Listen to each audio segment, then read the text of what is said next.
Well, let's see here. Might as well rip the Band-Aid off. Paul Stanley's new book, Backstage Pass, his second memoir, has been released. It is out today.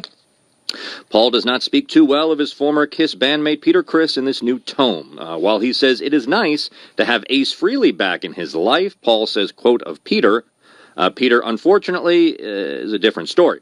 I don't think Peter has any life. I'm quoting Paul's words in this book here. He seems consumed by some kind of reality that his wife tells him. He's always been negative and always maintained an us against them mentality. I don't want that in my life.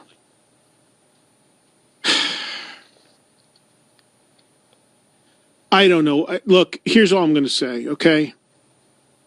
Because anything I say is magnified and turned into something and taken out of context and all that. Here's what I'm going to say. For now, I'm going to read the book because a lot of things can be taken out of context, and I am victim of it all the time. So let me read Paul's latest book, and I will take it in. Perhaps I'll even read it on the flight from Jersey to L.A. on Friday night. I'll have 6 hours. And I will then give you my take on the book. But I will say this. I mean, Peter Criss isn't bothering anybody. Peter Criss hasn't been in Kiss in well over 10 years, 15 years. Why? Like, what's the point at going at Peter Criss now? Like, everybody in Kiss has written their books. Peter wrote a book.